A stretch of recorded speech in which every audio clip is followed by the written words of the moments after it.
Ayan at good day na muli mga boss. Ayan, may unit na naman tayo dito na Hyundai Accent mga boss. At ang concern dito ni sir, ayan, nag-overheat daw mga boss.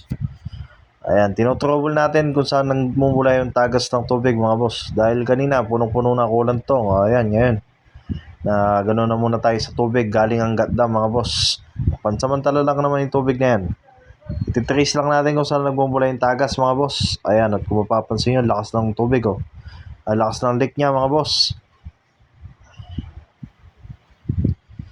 Ayan, dito nakumpirma na namin sa radiator nagmumula mga boss.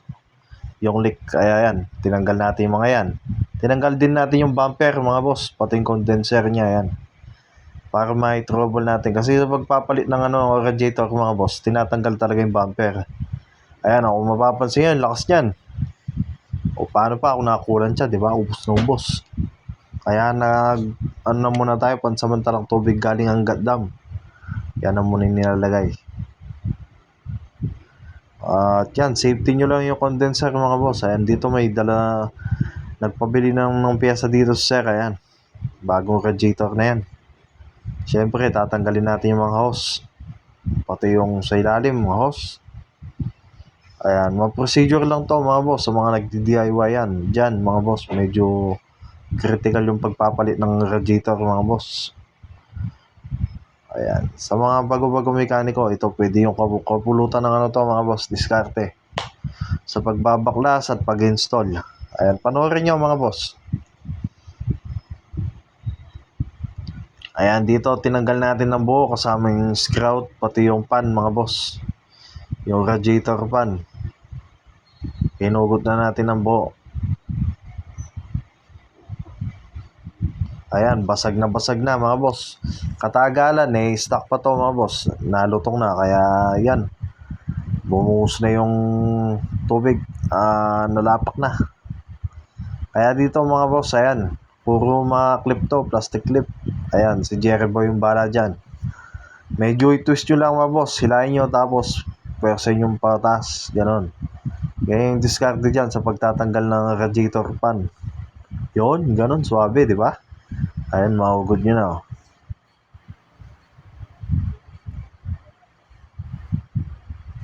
Ayan, dito pinagpareho lang namin kung talagang goods na goods yung dalang radiator mga boss.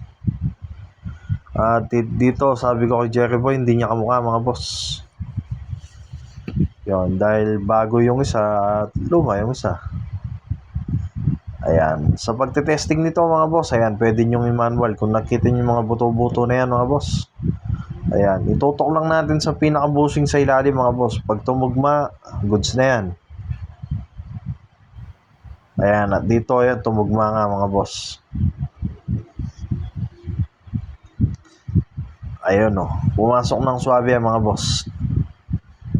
Sinasample lang natin to mga boss. Kumbaga, sinusubukan lang natin kung swak na swak yung radiator na bago.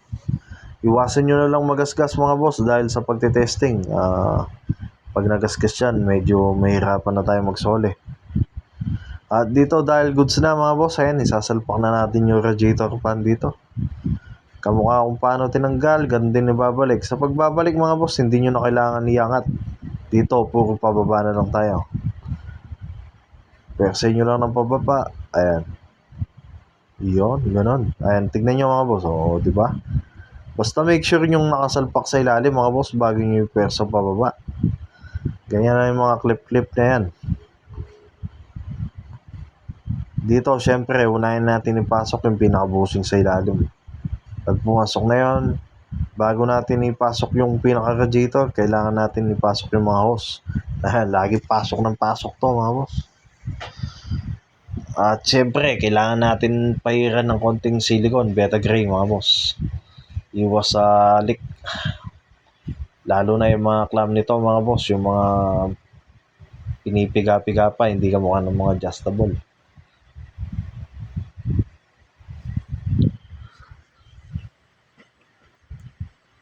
Ayan, dito manipis lang mga boss, sakto ang lang, paid lang.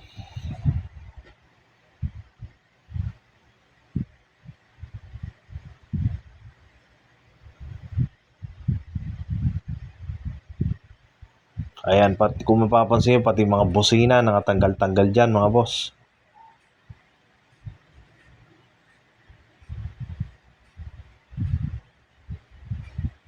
At syempre make sure nyong hindi maila ng maayos yung condenser mga boss, baka matanggalan ng lamig yan. At dito ayan, ipasok na natin mga boss. I-twist nyo lang pababa. Tapos ayan, may papasok nyo na. Ganyan lang kadali yan, oh. Tapos dito, syempre naka-clamp na naman din yan yung mga sa condenser. Ipapasok din natin. May mga nakabang na yan. Ayan, mga clip, plastic clip, ba yung tawag dyan? Ewan ko. Ayan, pababa lang. Ayan, pagpasensya nyo yung camera, malikot mga boss. Yun, ganun lang mga boss. Ayan. Kaya kung nagpapalit kayo yung ganito, medyo nalilito ko yun. Balikan nyo yung video na to mga boss.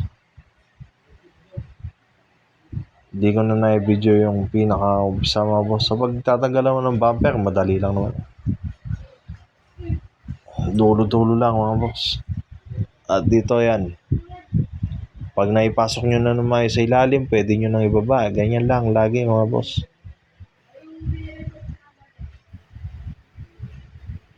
Yan o. Make sure nyo naka-clamp ng maayos yan mga boss. Dahil pag gumagalaw yan, pwedeng maputulan tayo ng mga boss. At dito yan, ilalagay na natin yung mga bracket niya mga boss ng radiator. Ayan, para mag-fix na mga boss.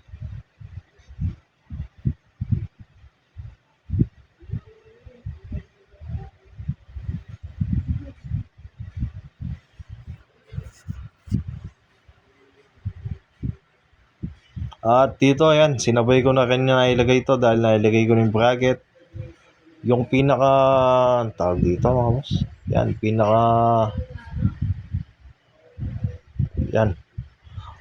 pinaka bracket ng condenser at radiator mga boss. Yan. Tinanggal din natin yan. At dito ayan, make sure lang natin na naibalik natin na maayos yung mga 12-12. Pati yan, yung mga plastic bracket na yan mga boss. Ayan, kailangan na-clip din yan. Maayos natin ibalik. Kasi ang purpose niyan mga boss, yung kumakapit sa bumper mga boss. Yun. At dito yan, tinigpitan na natin yung mga bracket ng radiator mga boss para tuluyan na mag-fix. Sa pagpapalit talaga ng radiator nito, medyo madugo mga boss. Hindi kagaya ng iba, hindi na kailangan tanggalin yung bumper. Ito mga boss, gandaming cheche-breche. Matanding tiyagaan talaga to mga boss.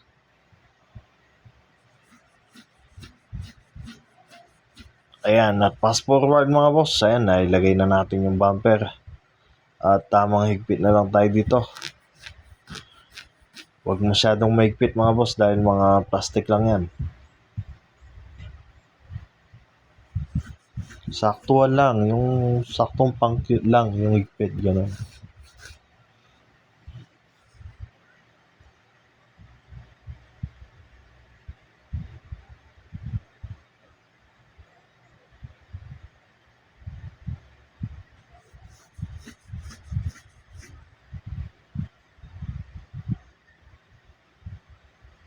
Ayan, at meron pang isang concern dito si sir.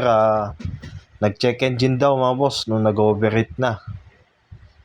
Ayan, kaya scan din natin mamaya, titignan natin na palagay ko nag-trigger lang yung pagkaka-overheat kaya nag-check engine kanina. At dito ayan, nagbubuhos na tayo ng coolant mga boss. Na-drain na rin natin yung nalagyan natin ng tubig kanina mga boss.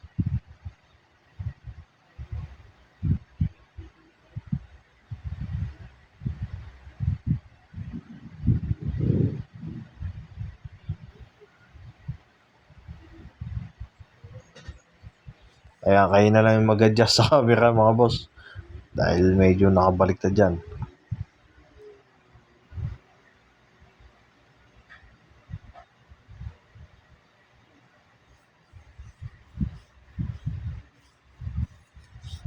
Kaya kanina sa sobrang lakas ng butas, talagang di pwedeng di maubos agad yung tubig mga boss.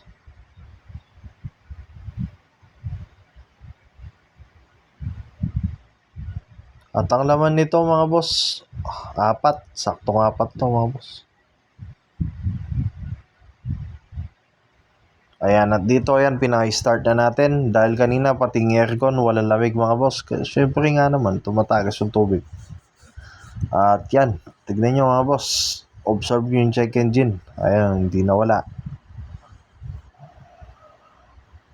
Kaya yan, i-scan natin yan mga boss. Tignan natin kung saan nagmula. At walang bulwak mga boss. Nakaligtas yung unit na to sa overheat mga boss. Ayan, kung mapapansin nyo, kalmado. Kala ko bubulwak. Gawa ng, yun nga, nag-overheat kanina. Buti hindi nasagad. Ayan, dito i-scan lang natin to mga boss.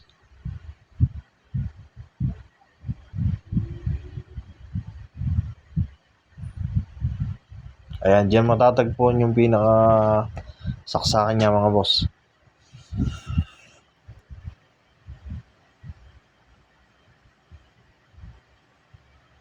Ayan, gamit ng scanner na top down.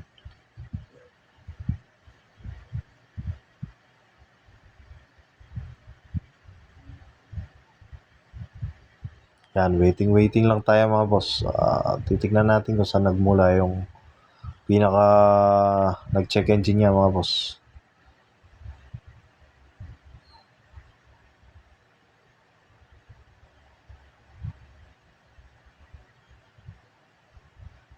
Ayan na, puno ng red light mga boss. Control module. Ayan.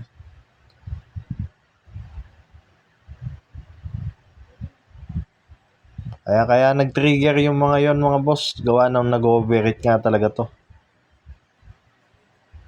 Kasi pinistart natin, hindi naman palyado mga boss.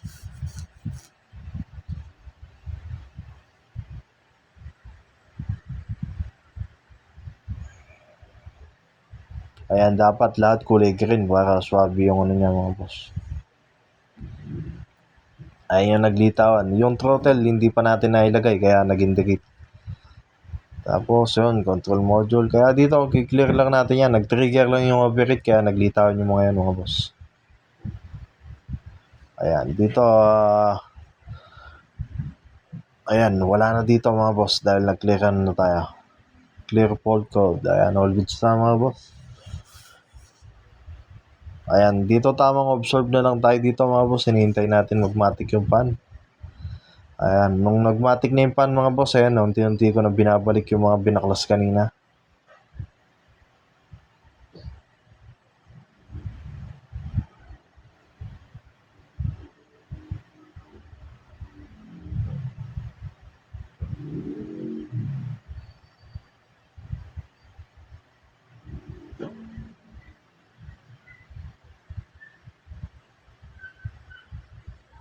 Ayan, buti nakaligtas sa overheat to, hindi sumagad.